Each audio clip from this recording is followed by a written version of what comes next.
الرحمن الرحيم إن الحمد لله نحمده ونستعينه ونستغفره ونعوذ بالله من شرور أنفسنا ومن سيئات أعمالنا من يهده الله فلا مضل له ومن يضلل فلا هادي له وأشهد أن لا إله إلا الله وحده لا شريك له وأشهد أن محمدا عبده ورسوله أما بعد وبعد شغلني كاسمونو نواجه شكجا Juma semie mene wakeye Islam calendar mie mene 7th of Jumada Thani 1439 years Hijriya ya jembia no mi alo ya Christopher hu calendar mie mene ne baba nyuja nikabatre ko mi mano mene ya Christopher calendar mi enye 23rd February 2018 نعم هنا باشنو دي الحديث الخامس والخمسون إنك أنا عبد الله بن عباس رضي الله عنهما قال شهد عندي رجال مرضيون وأرضاهم عندي عمر أن رسول الله صلى الله عليه وسلم نهى عن الصلاة بعد الصبح حتى تطلع الشمس وبعد العصر حتى تغرب.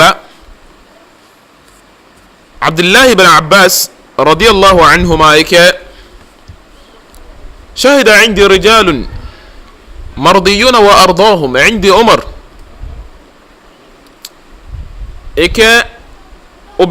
أبلاهي نجي ألوهي كم بايوداسي كهامي بياميني عمر هو ينغو نيغو ميش إبامنو مرضيون مني نيغو إيامي ومي sahaba ni nyungo he amewumi wa ardahum ni nyungo sumame bia mi namba ke mi neke ameke neke ameyibaye neke yemo ne yo dase yengo nantame Umar hu yemini yengo no ji inde Umar nantame Umar hu yemini yengo eke anna rasulullah sallallahu alayhi wasallam annabi sallallahu alayhi wasallam ejiklada keshi نهى عن الصلاة بعد الصبح. النبي صلى الله عليه وسلم اغو صلمو يا صبح صلمو سي النبي اغو صلمو يا صبح صلمو سي الو يا صبح سي يا فجر سي لا سو تونو دي فجر اكي بي بي ميني achon ya galas biami no na kan biami na achon mene jina kan biami okay no ji biami ni ko kwe efetumo je chele jiu je na jiu ana ojugba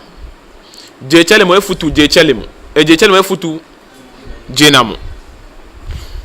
na wonu nshilo Anabi sallallahu alaihi wasallam kena kan Solomon biamie no kena kan biamie BP ko ko BP mi eju ko ye around 5:20 jemegbe 5:30 jemegbe la ko ni shilo na Anabi ke ka sole subu eta je bia na je fajre ko je echondon je fajre ko echondon she echomini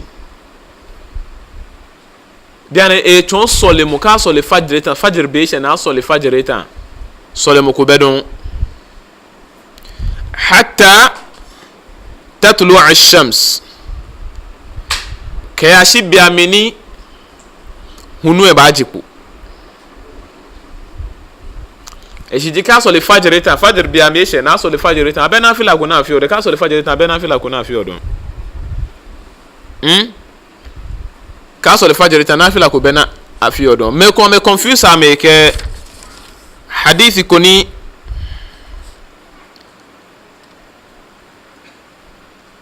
yo bien ne anabi sallallahu alaihi wasallam ke akeshi solemo ko bani asolio ke ashi ja so ko bani asolio fajr semi ja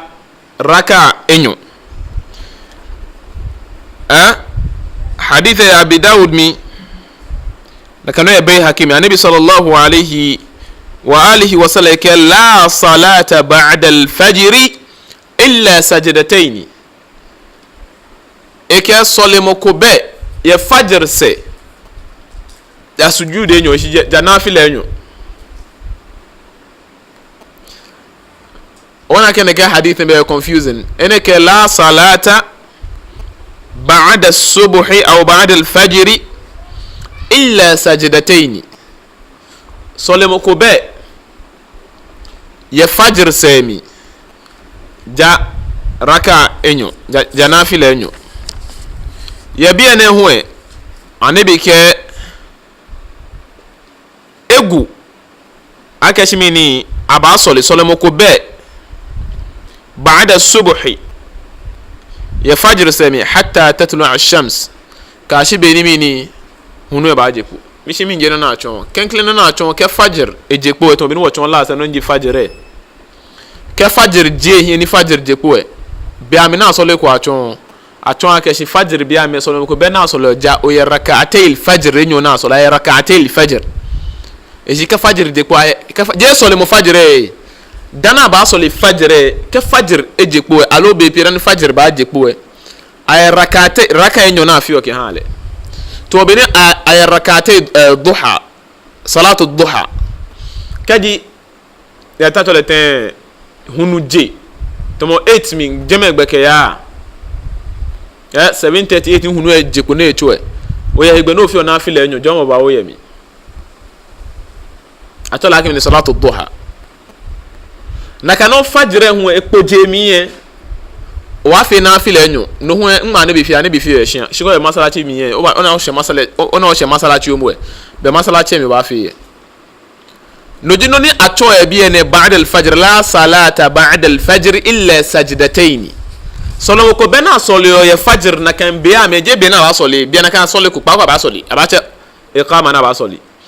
afe ku aka fe na fila ko yebi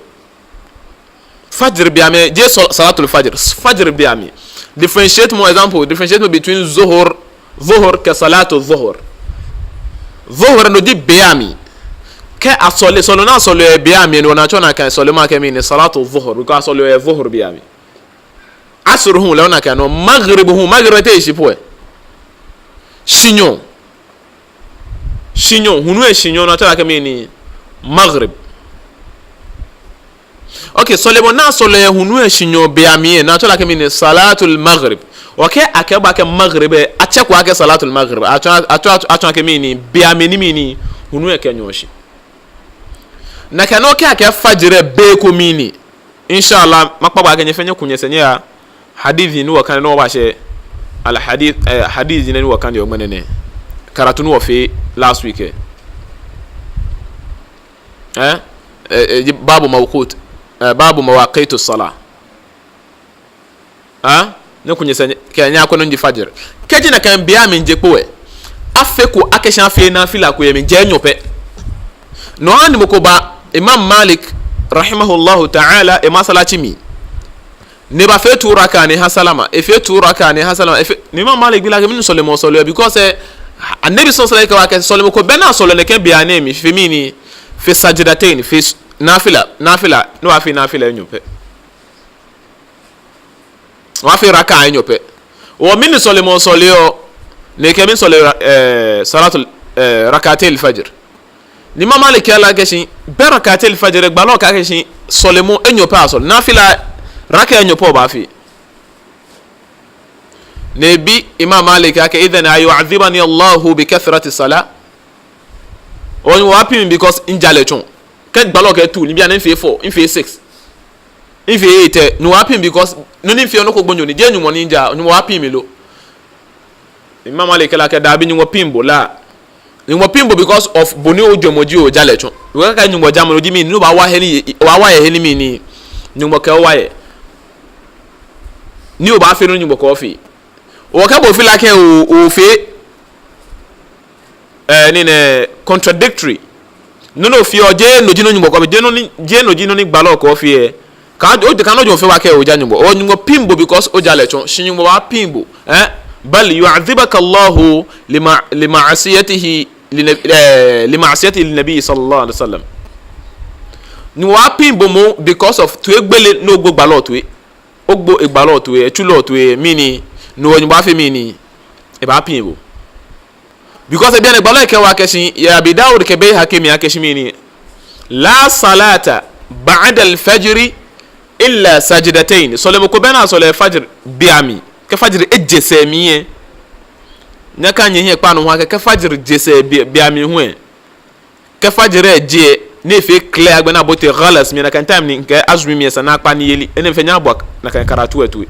bene ake pa ni yeli bi azumi mi o ke fajr je no mpo na sole at time se gbalo ke mo na kan sole me sole an ke ba ghalas biami at time ho ejo sole mo she ghalas biami na ke bi ne fe wa explain ke ho o fajr ke je pono je no keke je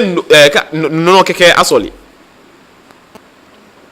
la wonu shulu o gbalo ke fajr je se mi sole mo ko be bia ne ne qiyamul layl hu tahajjud be hu nafila ko be na fi na kan biami wo ko la ke je 5 gbeke ya ke je 450 455 5 nafila ko be na fi because ghalas den che to no wo fajr biami den che be 520 gbeke ya nafila ko be na fi nyope shona mo ko wa masalachi mi mala na ka tiche fi nafila ke fi nafila ke fi ko bi mi le fi opu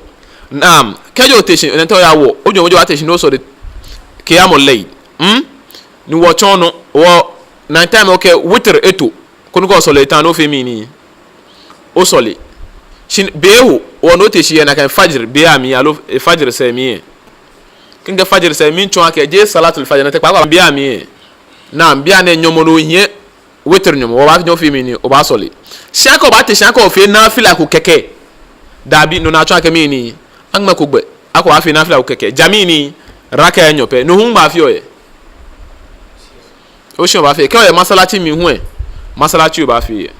o ko fe o se no se masalachi mi ani masalachi no hu e chobo gba ke se ake no fe na enyo no ko be no fi da masalachi ele be fe be mi ko se no ba ta se no fe na fi le enyo no di mini rak'atay al-masjid alo tahiyatul masjid la wonu shulu naam o na ka hadith no di no ni mini e chon ene hu mi jino na e chon ene ba ne ba chon akeshi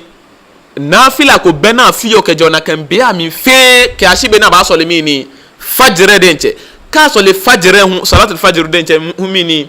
nafila ko bena fiyo ka ashibe ni hu no ba jepo ene ba chon wa akeshi ye na kan be ami nafila nyo po ba nyo fe dana ba so le no jira ka tel fajr no hu mi nchi ojogba si apart from no nafila ko be na fiyo donc ashibe ni ko nafila ko fe mo ke ashibe ni hu no wa fe mi ni e ba jepo ni echulu e ba jemi na gbe ni hunu encho oni gbalo ke mi ni hatta tatlu ash-shamsu ke ashibe ni hunu e ba jepo ni gbalo ke mi ni wa ba'da al-'asri nafila ko hu be na fi oye asr biami kaji ke asr be she asr asole asr se alo asr biye den che eshe na asole asr biya asole asre na fila ko bena fio la se wochon biya ni asr bi kesho alo je na kan no ke oto no na ke ko ko so te na kan karatu en babu mawaqit as-salah babu mawaqit ka asole asr biya mi hu se asr biya mi se hu no mi ni noko bena fio nafila ko bena fi o jab to bi ni wie rakatel fajr anytime ba nyegbe o bo masalachi o ta shin because okay after asr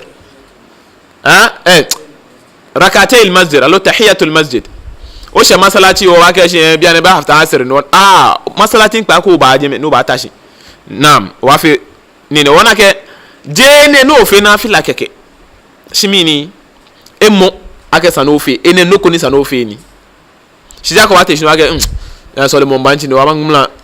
raka enyo ko kan anyo labi nafila ko be na afi ko nafila ko asr se ke ashi maghrib be hona achon ke ashi be ni hunu afi mi ni e ba anyoshi ke hunu enyoshi dana ba sole maghrib ani gbekan halal ni ake obanye ofe nafila enyo dana sole maghrib lo gbekan biane aton mi ni hunu eshinyomi atake sol nafila ko be na afi ka ashi be ni hunu afi mi ni e ba anyoshi na mu hunu enyoshi pa kwa ba sole maghrib no naka sa no fe nafila enyo ko nam bekan ako afi nafila because mi ni hunu enyoshi maghrib e happen no mo même nous on y a me misunderstand on ke hadith ni about be ke solemo ameko agashi before maghrib nafila be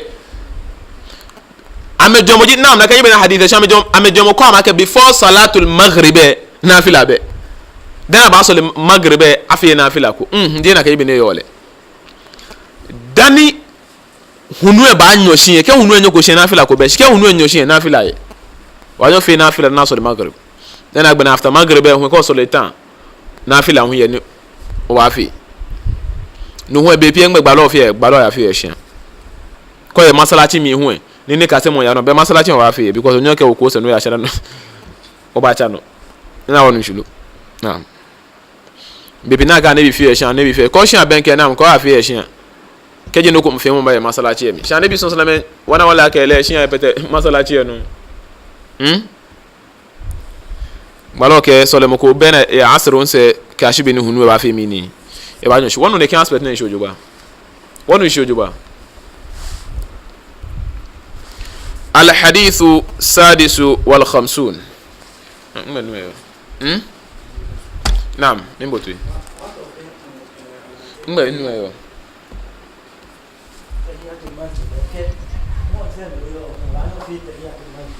na me mo se me yo no le tahiyatul masjid go hian shiko oje no chumo o te he ko ba na no ba ta shin yo ba fi tahiyatul masjid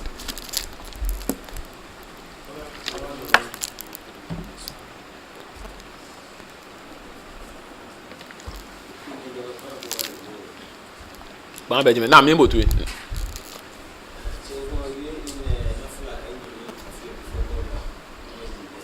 ko ba masala che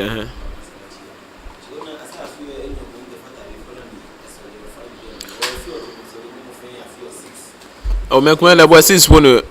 dan ke ngla mala dance bi akeshin okay o question na jimi ni kam na ke wala bat ke masala che mi o yo mo hu ani wa fi ni masala che mi yo le tahiyatul masjid ko yin tahiyatul masjid no jo ba masala che ko mi ni pa ko ba ta shi no wa fi tahiyatul masjid ni mo ke me ko kan masala che mi am fi o mi ni no la men jamele na me na ona bia na onu aka na bi so na ka fi na fi la ko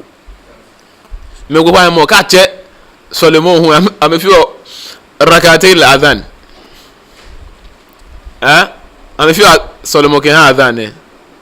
ka if you na ka cha adhan ke mo fi amotechi ke fi na fi la ko be na da na sole fajr ko bia ke ngba na anene anabi adani fajr ba je po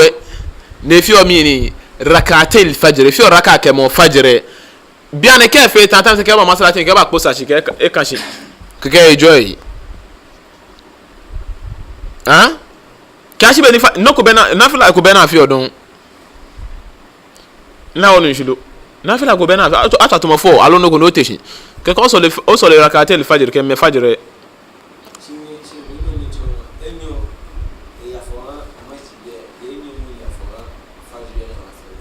kame ba ko o fi rakatel masjid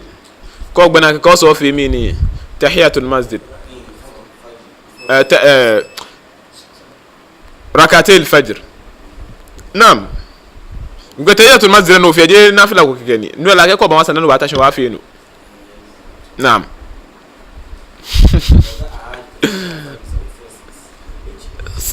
ka o gafata fajr solemo ye نعم no babo calculation ni o suku no mo we no fi e no gbala ke bo suku no o tashi o gbala ni o chimi ya kwa shi chimi lo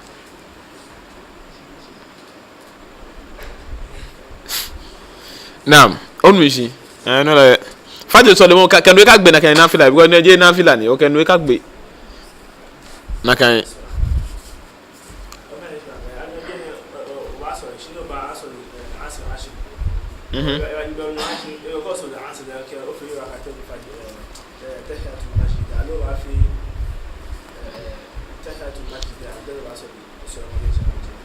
na ko wa sole solomon nyomo no yin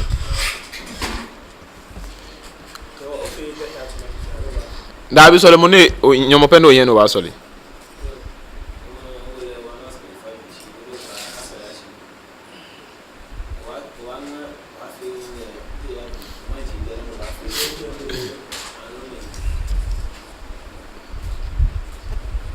me onu sha go osuku brightness no onu sha osuku no brightness a chio minke ya ne kan gba chi minke ba ne kan gba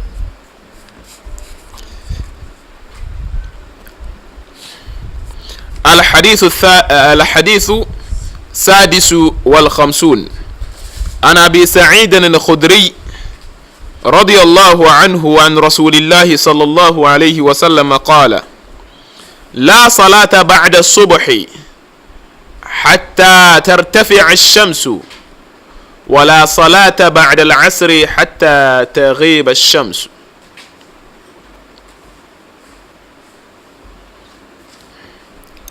النبي صلى الله عليه وسلم كجاء أبي سعيد الخدري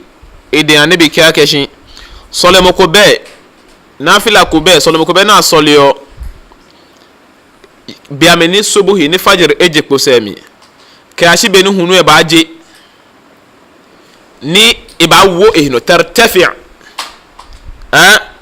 kenkle no ke kashi be ni hunu e ba jepo ene ke mi ni kashi be ni ibawo ehino keje he ni ejo ni ba wo ehino na ke hunu ewo ehino e bi ni hunu e jeni denche na ganyo ba ke hunu e jeni ejo ni ba wo ehino je ni e down he ni yo no ni ba wo ehino na kan bia mi ni ke o na fila ko fi mo o ba nyo fi mi ni o fi wala salata ba'da al-'asr صلمكم به يا عصر سي حتى تغيب الشمس كاشبيني هنو بافي مني إبانيوشي مالا قال المصنف مالا وفي الباب يا باب كونكلومي أنا حديث كوني مرسلني because مني هو نكا حديث منا نكا جيدات لك الصناع بحيو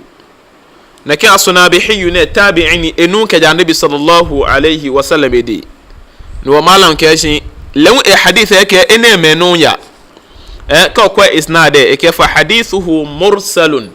حديث مرسلني وما هو مرسل ومرسل منه الصحابي سقط يعني ومرسل هو الحديث ذكره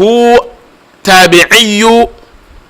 وما ذكر فيه الصحابي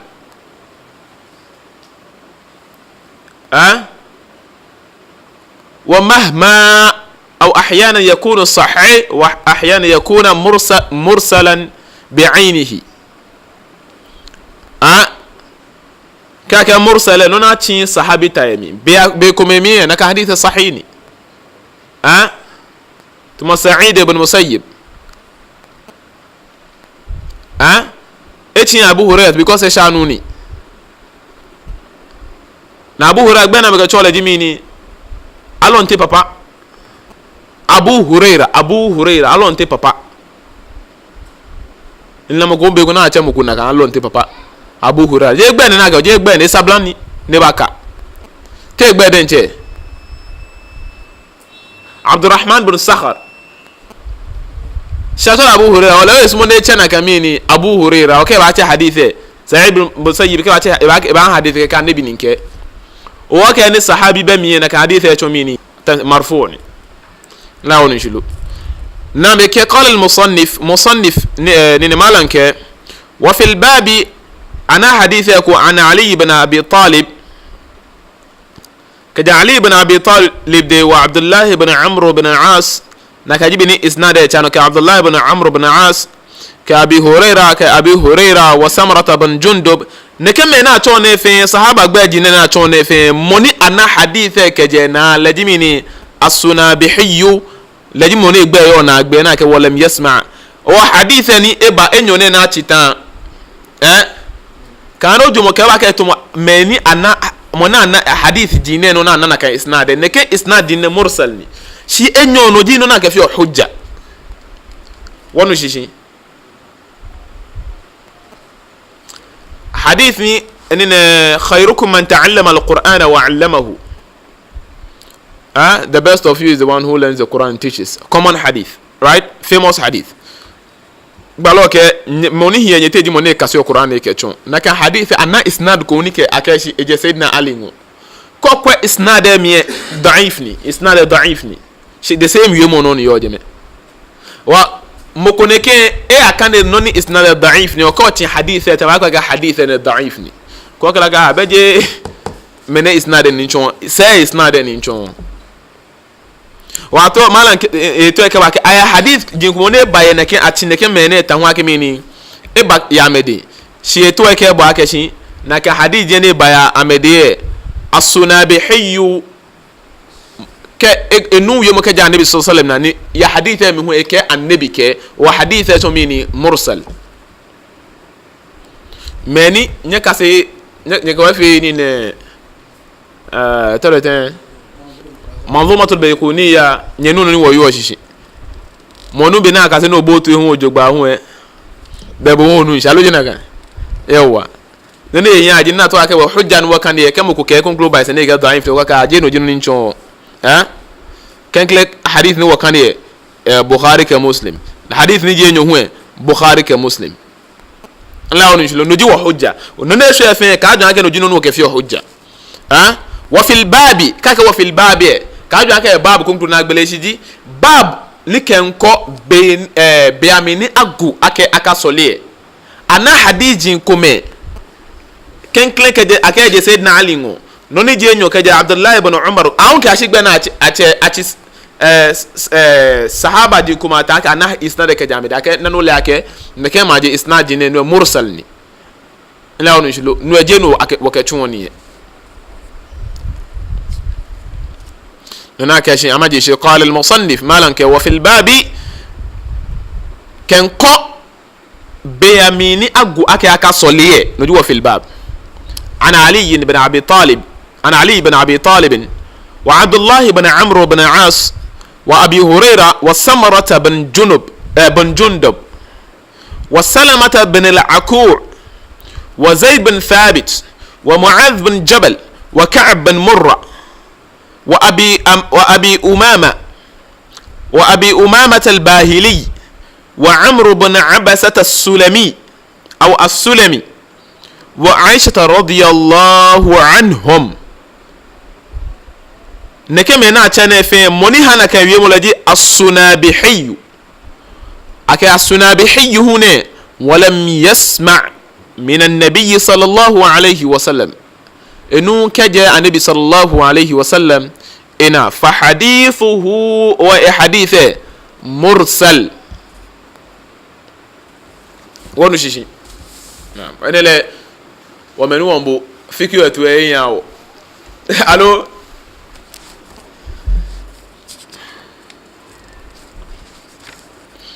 وجه من أتنى في جه أم إسناد نوني إسناد أنا كأبي كجا سنابي هجنو جيني إسناد كنكله منا كأبي إنه عبد الله بن عباس حديث جنوني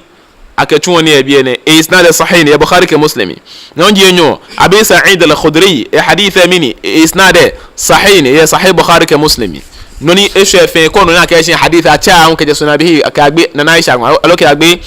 علي بن أبي طالب ألوك معاذ بن جبل نكمل حديث جاء في مني مرسلني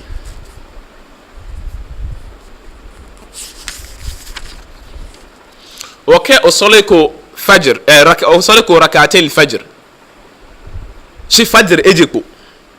بالله كيكون أقوى كأصلي صلي مكو شي جاميني جانوبي ناو نشلو لكن بيان فيكو صلي مكو حلال جا صلاة الفجر كأصلي نهو صلي مكو بي حلال كاشي بني ميني هنو يبعا في ميني يبعا جيكو نيبعا وو إهنو biane wanya bab conclu na nyina ngma bab ya jumado okay babu qada al fawaiti wa tartibiha babu qada al fawaiti wa tartibiha bab ni ken ko beni ke sole mo ngme bote awo nyomo ten ni te ato na ten no ko mo no example akeke osole ko maghrib osole ko asr no banena na asole maghrib kika ka shin wa nya mese ke sole maghrib be pe wana ke mo kwa ke obana asole maghrib no hie asr nyomo na che maghrib iqama to ba sole ke ten alo maghrib be she bia ne asr be hu hunu e anyoshi alo hunu echu ni asr be she maghrib be she no sole ko asr to ba sole ke ten nin ke me ko ba ka ga shin bia no ba sole maghrib be ke bia na asr nyomo o ke cho nga shidan ke ashi wo ni be mi ba she bi wo se gbalo ke ashi mi ni ahabbu al-amali ila Allah azza wa jalla salatu ala waqtiha sole woni bo sumo jino ba sole ye bia mi nin ke mistake na be fi oji amekwa hadith conclude gbalo ka ke shin mo ne yin ba pa sole mo ko no ake e sole ko alo wo ba twen no ye bia bo mi ne ba kaye no e sole no obi an ko yen sole mo ko nyomo eta awo nyomo ten ni ti ato na na wo le ten ani ko baba sole maghrib keke alo kenye ba sole maghrib keke kenye gbe na kenye sole asr lu kenye ka asr fe nyomo ko ni nye hie obi kenye gbe na kenye wolu alo ti ato na ten o sole ko isha no ke akanshi ni mo apa jui beno o ti o se fajr ebenke alo fajr isha ni sana sole fajr to ba sole o ke ten ano ba sole fajr eta ke jama ko gbe na ko ku ose o fi reverse ko ba wo isha alo no jiheni wo she bia ne الحديث السابع والخمسون نكاين عن جابر بن عبد الله رضي الله عنهما أن عمر بن الخطاب رضي الله عنه جاء يوم الخندق بعدما غربت الشمس فجعل يسب كفار قريش وقال يا رسول الله صلى الله عليه وسلم ما كدت أصلي العصر حتى كادت الشمس تغرب فقال النبي صلى الله عليه وسلم والله ما صليتها قال فقمنا إلى بطحان فتوضأ للصلاة وتوضأنا لها فصلى العصر بعدما غربت الشمس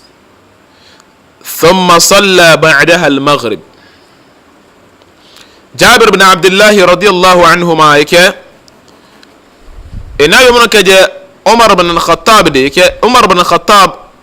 إسنوني باني ياوي كنكو عمر ابن الخطاب عمر بن الخطاب رضي الله عنه يك جاء يوم الخندق سيدنا عمر خندق بيامي بو تشونوني باي خندق بيميني كفار kafiri dinke kristo fo ke ju mu fiya ma ya fe ku meni ama batak bal muhammad sallallahu alaihi wasallam ke muslim sa madina ni to salman al farisi aken le numoni ne be o soja le gbomo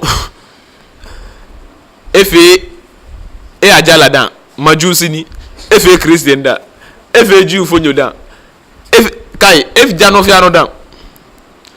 on est boté islam machine like ewe ni bi efende na ke nele jamon e no be wonu mo ne experience wa na bi la ga shi kemene che egbe mi ato Umar ibn Khattab mi ato Uthman ibn Affan ato mi ne ke na bi la ga ofa nu mo e obo Salman ibn Mini Salman al-Farisi ibn Mini bo na e shi mo fa ke echenshi chichi mi ni ncheji mene mo fa ke echenshi na bi la ga bo hu ben namo nek Salman al-Farisi ibn Islam tala ibn al-Islam bi le ba mo gwaje le bi be mo Islam je mami Islam je papa lele ke idea ne ke gbalo me ni ba kafiri jie ni ba na ba ma attack bia ne tribe jie fe afa komi na ba attack wo ya Madina ho ke shi waka no ejeme Madina ho ne ke Madina ji hen nyugo jamo ye shi wo benu wo ba fe ne ona ko enu mo yo shi ehin ko Ibrahim bi ko ba ke shi ko na me ana me ba me ne me wo ka ba to kelencha e ba gba men to go ta ne ke me ne wo senga ma bi me ne wo dade ka fo bi ne sinumo ame fa fi tribes e fe ato no di bina wala ke shi ni ne ghazwatul ahzab ghazwatul khandaq no je ghazwatul ahzab di hizb group ke tribe fe ya cha na bia na ba ka igbalo mo me na mani bo me nye po na me cha na me ka me ko bo ntwa Makabi in tribe di feni o makatu makashi Ghana ne alwoke Accra agbawo bi ke lenshi me ke mini ke krobo me ka adam me ke gamashi tribe feni o le gamashi famfam bacha ke Kristo fu ke Jew fu ke kafiri di ke meni nja hunu meni nja mo fia mo bacha achamulu na agbe mo sense Madina no mo e ka ke balo ene waka no mo penu obanyi wono nyomo ni obanyi wono di strategy eji hena ba to ke ba shi ikeja menja la kemba keje inshohi ahun ke agbe ngbe sprinters ke ya ni ne shi fe gbe fe ni kaje fe acha wacha bu mi konkone le ye je me fe ni wo mi la abagbena ina ba choga na me choga ba namba domo la se pinegi kenye lake hinjinye mi no nyeta ke lo nyi lake hinjinye fu anya ba mu alo agbena na ka me gbena na kan ta mi gbalo wa kana hadith ni gbalo lo mo ame ke mala Allah quburahum wa ajwafahum aw buyutahum bin nar aw mala Allah buyutahum wa quburahum nara numo kella ewa me gbonyo bu ame ke ameshiami ni wa pata me here kella because me know balon ka shi ame hani fe busy ahun because of bu en wo chai work ni ne ina gbenu masole wana gbenu wasole asri ye bi ami dalon lo mo ame wa sayyidina Umar huwa radiyallahu anhu jaha yawm al-khandaq yagbinenu la ona ko se ba shin bia na agame agbena bia na jena na ba shin hunu ese shinyo se mi baada ma gharabat ash-shams ni hunu enyo shi se mi eba fajala yasubbu kuffar quraish ne ba bon quraish onu pa jamo kafiri je ba me jamo bulu abi na to bi nganye jamo le sunna ni keje bala sana je le sunna ni ka gbo na bo ka ba wo nga ke chi bi ni jamo yo le sunna ni keje nyumo to ni jo keje lese gbalo keje lese sahaba sunna na jamo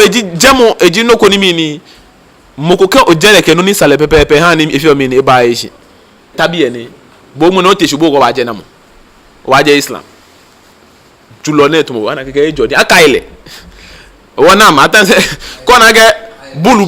bulu ko ifi ro ko just mo fonshi ne fe just mo ni ne trage fonshi gbogbo me ne ba fe kete ko ngbe trage yan le e ba fe din e ba fe din ona no ngbe ko na me fa gbe ame mo shi din ame yue no pu na wono shilo nam sayyidina Umar ne bonjamo yasubbu kufar quraish quraish onupa ege bibi fe kafiri ni onye jami wa qala ya rasulullah ne ba ke onyu chulo ma kitto salli al-asra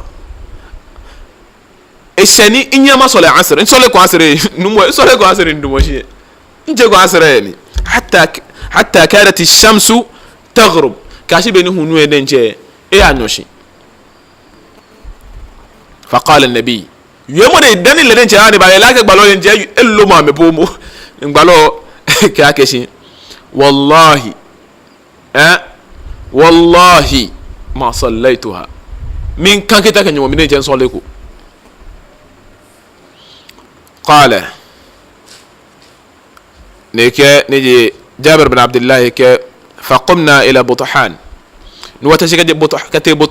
بطحان وادكو فالي كوني يوم مدينة وادكو ني فالي كاكا فالي مانكو ألوهي كوني يو بني كام نينا غوجي نيوتي مانكو نيو جمي كان واتي بطحان فتوضأ للصلاة النبي صلى الله عليه وسلم إفيال ولا نبع صلي وتوضأنا لها نوو في الولاك هصلي فصلى العصر نبع صلي بيبي أنا هنوي يعني وشي نبع صلي نبلو جنشي جميني فصلى العصر بعد ما غربت الشمس ni esole asr ya biamini hunwe e anyoshi semi she sole asr waje ne menimi je chele ni eme asr biami conclu ya bi conclu mi ne sole shinu enaka hunu anyoshi esole asr la woni shulo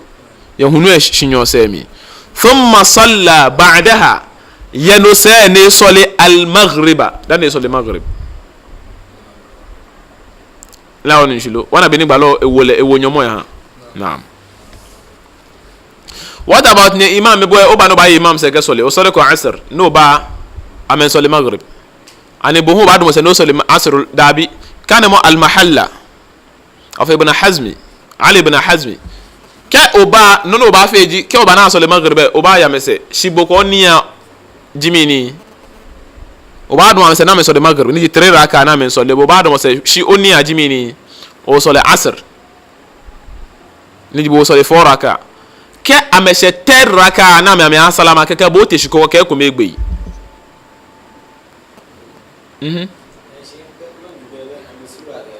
be gbo no le jo isanini anulia ole wa geshi anabi sallallahu alaihi wasallam be ku bode zuhur ke asr hu ta se kanu ne gbo yawa be ndeni kasimu inshallah ya bulughul marami hadith din piani sahaba radiyallahu anhum amaka وكان يسمعنا بقراءته النبي صلى الله عليه وسلم بيبيك صلاه العصر كون صلاه العصر لو ظهر كان يوني نونو يعني غبون ونو يا وجيني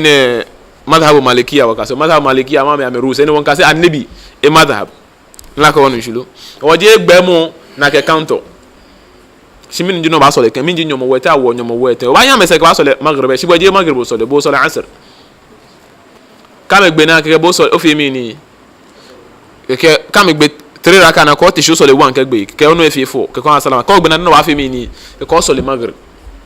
wata wa ka maghrib hunu ba ni na me na men sole asr maghrib 3 raka isha hu mi ni amen sole isha enye ni 4 raka sho ba nya mese ke ba sole ke ameshe 3 raka ba ma mentation ke bo te shi ko ta shi ko fi tahiyya ka ko salama ka subhanallah lu ko ke bona sanu ke o wi no ko ne fo efo mi ke oni na me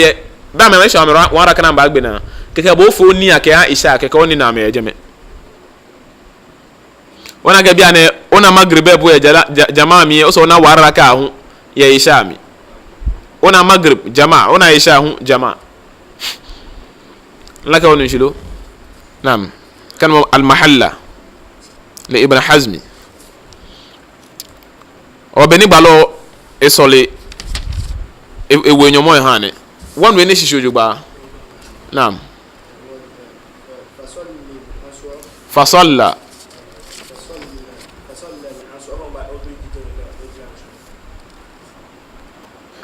العصر نصلي العصر بعد ما غربت الشمس ne sala asr ya biamini hunu enyo shisemi e shi hunu enyo shabote minimi maghrib mi shi sala maghrib e sala asr dan thumma salla dani ne gbe maghrib na dani e sala asr ya maghrib min hunu enyo shisemi ne sala asr eta thumma salla ba'daha dani e sala ye no se ya mini se asr se mini sala mo sala asr se al maghriba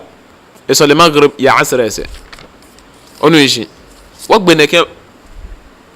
ichonena agati awo Solomon nyomo ha te ke question ko nyama nye bidani wachana ke question ko be humbe babu fadlu salati aljamaati wa wujubiha nyeno na yemina kan babu fadli salati salati al-jama'ati wa wujubiha. Bab ne ko agboje ni o ke jama'a ba soli ka gbene mpo jeni e agboje jeni jomo yemi pokeke shimi ni eje otihu eji oti ake o ba soli jama'a mi esa na ahwe obo jama'a soli mu na gbene hu jomo hu baba wo yemi. Ana Abdullah ibn Umar al-hadithu thaminu nakai al-hadithu thaminu wal khamsun. Ana Abdullah ibn Umar رضي الله عنهما أن رسول الله صلى الله عليه وسلم قال صلاة الجماعة أفضل من صلاة الفذ ب27 درجة. فذ يعني في فذ. صلاة الجماعة أفضل من صلاة الفذ من صلاة الفذ مضاف إليه ب27 درجة. النبي صلى الله عليه وسلم يك عبد الله بن عمر يك وكي النبي صلى الله عليه وسلم ك صلاة الجماعة نو باصل لك جماعة أفضل اتي من صلاة الفذ. كا صلاة الفذ يعني فردي صلاة نو كوميتو بو باصل كك فذ individual no bana jamaa solemo eminchi ne jomo femini min salatil fadhi e jomo femini mokome solemo no komite individual bolen jaba do no ba sole asole shibu wo komite ba do no alo ya e ko wo time ete wo san no sole no komite alo je nakan ke o sole jamaa ko eku eminchi fe no komite ba sole ko ke ku o sole ku mi eminchi fe no komite ba sole eminchi mwenye ni ب27 daraja 73 nene jomo eshiji ke okumeto sole no bana jomo nyoma means for example ko okumeto sole no bana jomo 10 bana jomo 10 ke okay jamaa sole times 10 times 27 no di 27 daraja ko bana jomo 10 no ke jama sole no asole 10 times enye 27 enye ba fi 270 na kan eshidi ke okumeto sole na ba abo jomo ape 1000 ke jama no ke sole ko afi enye 1000 times 27 ni di 27000 ona be ni jama jomo here.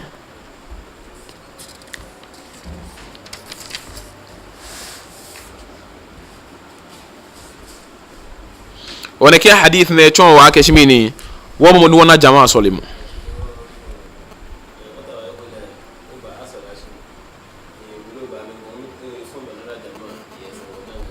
نعم كي أصل أشيبو مسألة كي مسجد الراتب بالإمام الراتب مسجد نا أصل يمي شينو مجينامو جيرو سايد مسألة شي مثلا تو كي إمام يمي إمام الراتب إمام يمي صلي شينو مجينامو أي مسألة كي كوافي يكبي مفيون هو kesole mo time she ko sole ko ti afi bona afi kesole mo pelebo ke ko sole ke ko ti alo jena kan she masala na ma ke biene la sole biene ni imam ya biene alo jena kan la kan masala che ni imam ya jena afi ya ke biene sole she nu mo jena mo ya biene afi jama'atu thani ba'da jama'atu al-ula aba jama'atu thani aba jama'a ni ka sole ta ke jama'a conclure ba ne ba sole la ko ni shulu Anabi sallallahu alaihi wasallam ba ne ba sole masala ci ko be ne so ya Madina be ne ba sole na ke ja sole jama'a eta ne te na Aisha je ame ba na abute na Aisha je na me sole je me ame sole masala ci na sole jama'a ya mi yomo na kana sahaba kama she masala ci na ke be na sole ame ka ga shi ke wo she masala ci ko ni asole kenkle jama'a ya mi yomo asole jama'a sole mo eta omo ame ke sallaina al-furada wa sallu furada ekome individual wacha amulu don hadith ko na meke wana meko akeshi nam neke yemo ne we tun akeshi jama sole mo kenkle no eye agboje wa because keje na kenku me ko banya mama fi ameku ye imam ese ka sole tan ka mon pa wa me ba na ba sole jama e ya no masalachi pia ni ke ma me sole tan mo da na ma me ya me jama bino na afom jama enyo afom eten afom edwe me na ba ke me hie me nese me na ba ke hie me nese la ke wonu nshilo sineke mlane ni yo islamie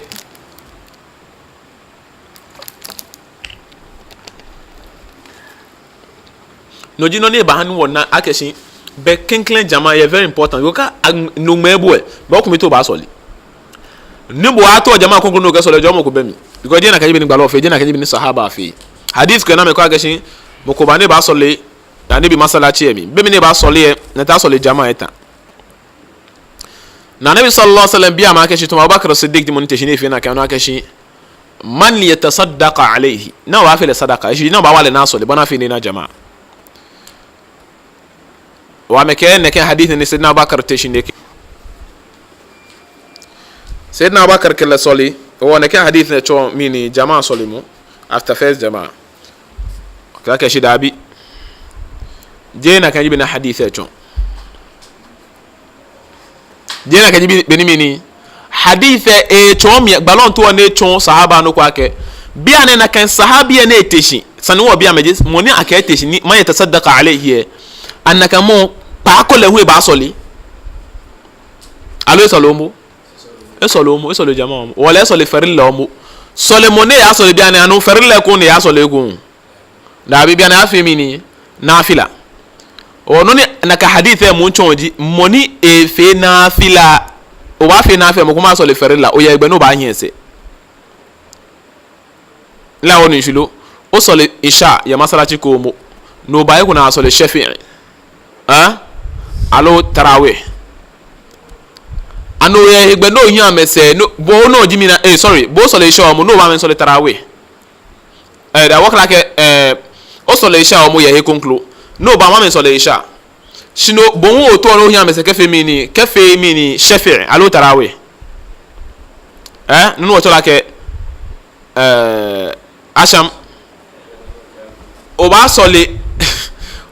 le tarawih shino ba men so le isha bia ne ko ba hiam se na men so le na kan fora ka ye bojo mi anu so le isha ko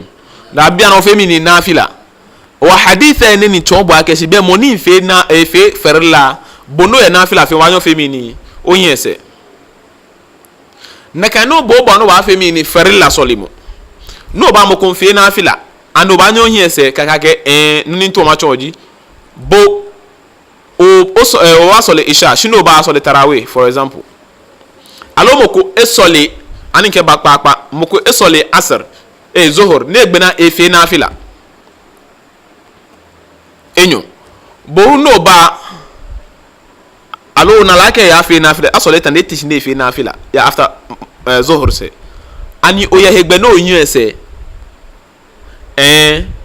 oya hegbe no yin ese ni bojo mi o fe mi ni o fe fere la le fe na fere ene yuna hadith e chon because monarch ya teshi ne fe sadaka ha le fe mi ni esolomo wala na fila ya fe mi no ya fe mi ni fere la na to aton mi akeshi na fila nyonye hi o mi ni fere la no se fere la nyonye fi o mi ni ehio na fila no se wa hadith na hadith e chon salatu jama because mene le solomo mene hu esoleko sinya onye ba nye ba sole an nye fe moko esole moko soleko dabi nye fe nye soleko nye ma form jama to thani dabe no ato ewale ni asole ida akeshi ile solemo ni pa ko ba bon solemo alo ile solemo mlojo gba be ni solemo ya le lojo gba alo gba lo na la akeshi mi ni solemo engbele no ko wulo engbele awu na bo ba benkele po ni ba fi to bo e na jama shin no ni to aga hadith we encourage aga mi na afi jama to thani because I mean no mon ba te shine kele ba so le mo so lo mo na fila ya fi wa hadith e chon akechi mi ni hadith e ba ne ba chon ba ke mi na fila nyonyo hon ferla nyo se ferla nyonyo e fi mi ni e yo na fila nyo se no hadith e ba chon ne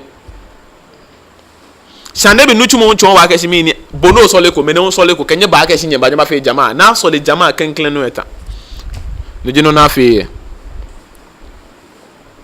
wonu shishi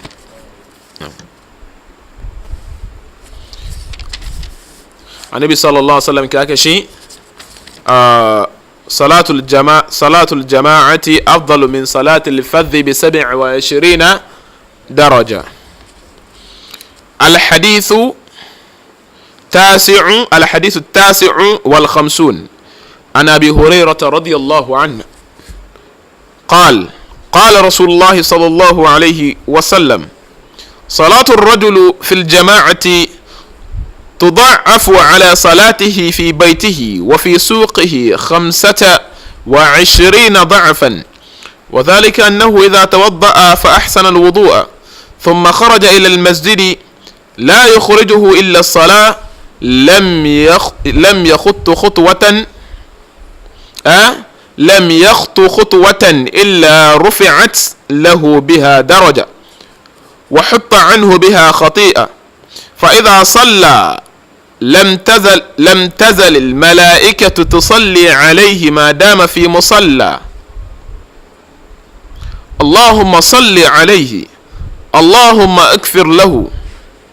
اللهم ارحمه، ولا يزال في صلاة ما انتظر الصلاة. متفق عليه. واللفظ للبخاري، لكن لفظ الإمام بخاري اللفظ أبي هريرة رضي الله عنه لجمونك عن النبي صلى الله عليه وسلم صلاة الرجل في الجماعة نمكو باصلي جماعة ميه تضاعف على صلاته في بيته وفي سوقه كم كصلي جماعة ميه أبوه هالي أنو جي تضاعف أبوه هالي أبوه كهالي على صلاته في بيته وفي سوقه كهانو يباصلي يشيا ألو جانو eshi jano alo yeshi ani ba so le ejalami shide jamami hene yo no storm alo no ko ke so le jeme alo ba so le yeshi aje ba so le jama menkwe ke hani le ba so le ko metu ababbo he hale keje so le jamami 25 ضعفا 25 mini hebo ababbo he hale nyumenyo ke numu kenklen no ke mini 27 كانوا جمون كباك 27 exactly تو بني بيكونوا في 40 الحديث كده كي عرب نيو كاغاشي اتشنا ماكو اتشون within نكاينا ماك اذا كي 40 الحديث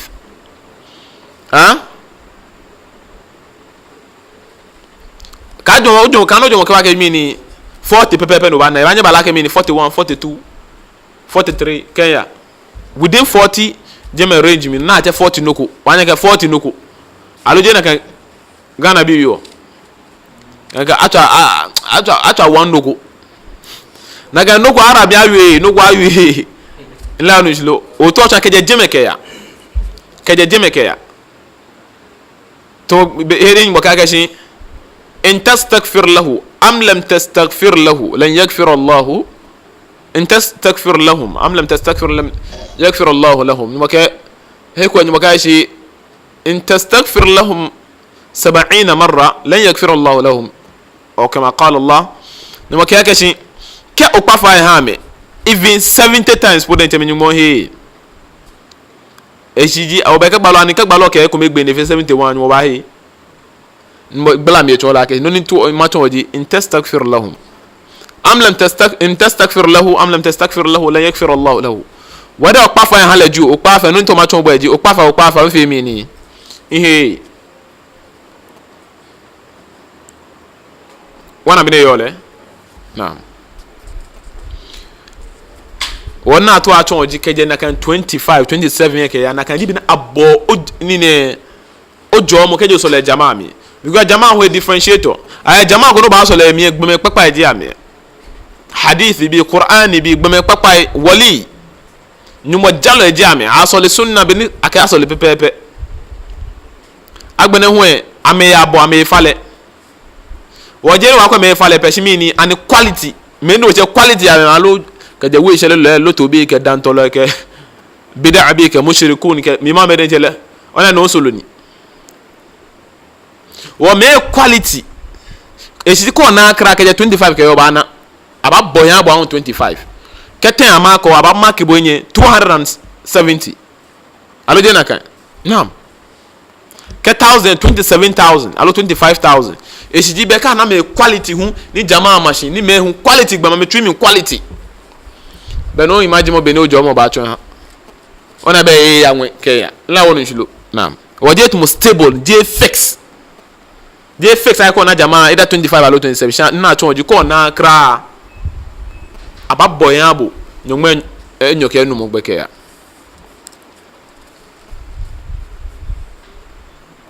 baloke wadhalika ake ene woni ena ne ke jomo ne ke fata ene he annahu ne ke gbomo ne ya sole ne idha tawadda na ke je fi alwala nya wana wale hu aka alwala fe mo be ko je shan ro ba asuma ke oba masala che na no afi mi ni oba fi alwala asuma ko fi alwala ke je shan baloke eja ke idha tawadda ke ji efe alwala fa ahsana alwudu'a ni alwala efele ojogban je alwala je na ga nun pai keke to min la so chobe na fi alwala anabi no ne fi alwala ojogban ye to na igba lo ke ne fi alwala simini fa ahsana alwudu'a ne chu alwala thumma kharaja ila almasjid na gbene jepo ne ya masala je na ke fi alwala ta na ne fi mini ya masalaci thumma kharaja ila almasjid bi ne jepo ne ya masalaci ke jepo ne ya la yukhrijuhu aw la yakhrujuhu je nuko nuko nkele jepo ne jepo ne ke je nuko nuko nkele jepo ka ya fi nuko illa as-sala ja sole mo pen nkele jepo ejine jepo ni ajimi ne ya masalaci ne ya sole gbalo ke lam yakhtu khutwatan gbalo ke ina ne ko bene ba fan illa rufi'at lahu biha daraja ina ne ko me fe na ne ko na kwa fan ja aka wo egboje no hale ina ne ka fe na ne ko me ne ken aka wo egboje no hale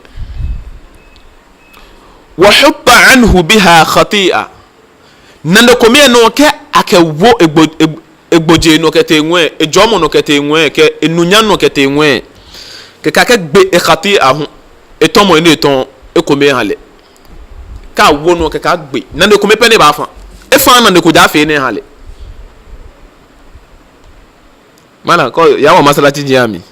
mana pa wo me ba bu ase masalati e je sin e ba e ju e gan fa pa e ba masalati e ja le ngbe butayo e je sin e ba na e fe ele awalo la no e fi onjumo no e fi oju gba lo no ni mo ke gba lo no e fi oju no e fi oju njumbo pele masao fa idha salla bi ana jomo ne na fe kuma distance no ejo ke be shamo ko kaka shin be ken ta moto alo nta lorry mi wana na kan jomo no wo ke o je mi man se ne mine woni ansa no e annabi sallallahu alaihi wasallam e bi ami no hu a means of transport means of transport ne na ke fa agbe to bi no gbalo bi ami hu a ni ayo pongo ayo teji ayo afukpongo a means of transport si ane yuage monika gbe na ne ata okpongo na le ata ne kenu na ne bi ewie kwa munye ma wi ayo ata lorry mi we ne kan jomo aka bo drive lorry